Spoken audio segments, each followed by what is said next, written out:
Saadet alustame aga koduste sündmustega. Viljandis Holstre rajal sõideti traditsiooniline mulgikross, mis seekord sattus kevadpühadele vaatamata vaata et talvistesse tingimustesse. Viljandi motoklubi firma üritusel on väga hea maine ja see tõi kohale kogu Baltimaade paremiku, lisaks nimekad külalisvõistlejad Soomest ja Venemaaldki. Eraldi arvestust peeti 6 arvestusgrupis, igas klassis toimus 2 starti, lõplik paremusjärjestus selgus kohapunktide summas. Poiste 50 kuubikilustel võitis avastardi lätlane Petersons, Andero Luspo ja Sven Gröni ees. Teise stardi võitis aga Erki Kahro, jättes teiseks Petersonsi ja kolmandaks Luspo. 2 stardi kokkuvõttes tagas see lätlasele esikoha, teine oli Andero Luspo ja kolmas Sven Grön. Poiste 65 kuubikilustel võitis avastardi Indrek Mägi, teine oli Priit Rätsep ja kolmas Harri Kullas. Teise stardi parim oli Matis Karro, taas oli teine Priit Rätsep, seda lätlase Ivanovsi ees. Stabiilne sõit tagas üldesikoha Sõmerupoisile Priit Rätsepale, teine oli Matis Karro ja kolmas Indrek Mägi. Noorte 85 kuubikulistel näitas head minekut Lauri Lokotar. Avastardis pääses küll ette soomlane Sami Klemola, alates 4. ringist dikteeris aga sõitu Lokotar. Soomlasjärel oli kolmandana finišis Taavi Nassar. Teisis stardis Lauri Lokotar ei vääratanud ja haaras liidrikoha kohe sõidu alguses. Vaatamata ebaõnnestunud stardile võtsid järgmised kohad sisse soomlased, 4. oli Taavi Nassar. 2 sõidu kokkuvõttes maksimumpunktidega võitja Lauri Lokotar, 3. oli Taavi Nassar. Korralduse poolelt on mulgikross alati plusspunkte teeninud, nii ka seekord. Oleme siis 15. mulgikrossil, selle aastal esimene, alati on mulgikross olnud ka esimene suve motokrossi hooaja alguseks ehk avakrossiks suvehooajale ja milleks on paljud kõik valmistunud.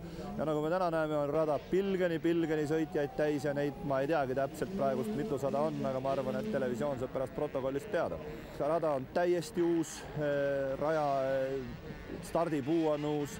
Rajal on 11 hüpet, millest kõige pikemal hüppel saab hüpata kuni 50 meetrit. Ka Jaanus Koval on hüpanud sellel hüppel 47 meetrit trennis ja Toomas Triisa samuti, kes siin trennis käisid alguses, kui rada valmis sai. Siis veel mulgikrossi rajast nii palju, et rada on 1,8 kilomeetrit pikk ja asub nüüd selliselt, et rahvas saab näha praktiliselt ühest kohast 75-80% rajast. Stardipuu on täiesti uus tehtud rahvusvaheliste eeskirjade järgi Viljandi metallitööstuse poolt, mis on ka tippklass, töötab väga hästi, esimesed stardid on juba antud ja ma arvan, et rahvas minu selja taga on õnnelik, et nad mulgikrossile tulid. Meeste 125 kuubikuliste stardis oli koosseis väga tugev. Kahjuks ei tulnud juba avaringilt ühte favoriiti Aigar Leokit. See andis nüüd hea võimaluse Juss Laansole. Väga teravalt alustanud Harri Remma pidi talle peagi teed andma. Siis surus end Remmast mööda ka soomlane Nikko Kaladie.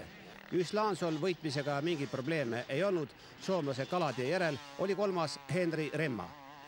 Teises stardis näitas oma tõelist minekut Aigar Leok ja tema võidus ei tekkinud kordagi kahtlust. Juss Laanso katkestamisel võttis teise koha nüüd soomlane Kaladie, stabiilne sõit kindlustas 3. koha Henri Remmale.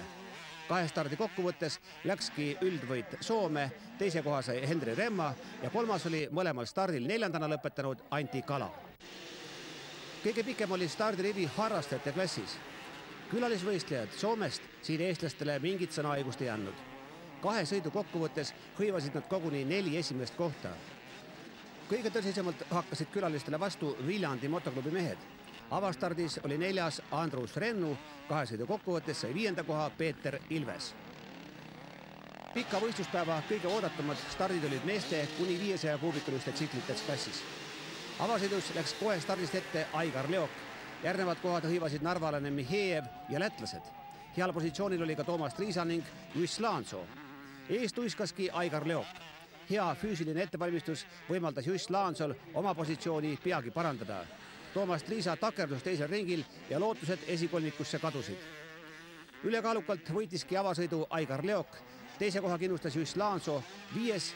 oli narvalane Pavel Mihhejev, 6. Toomas Triisa, 7. Jaanus Koval.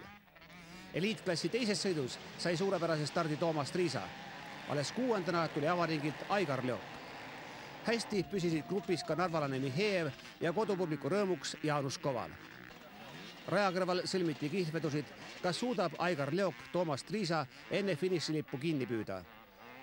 Veel kord sai tõestust fakt, et kui Toomasel hea sõidurütm käes, on teda väga raske võita. Finišis oligi kindel esikohamees Toomas Triisa, teine Aigar Leok, kolmas Pavel Mihejev, viiendana lõpetas Jaanus Koval. 2 stardi kokkuvõttes sai selle klassi esikoha Aigar Leok. Teine oli Toomas Triisa, kolmas Pavel Mihejev. 5. oli teise stardi katkestanud Juss Laanso ja 6. Jaanus Koval. Ja lõpetuseks näide, kui rasketes tingimustes tuli sel päeval koduteele asuda. Selle auto teele aitamise eest aitäh Puhja päästeteenistusele.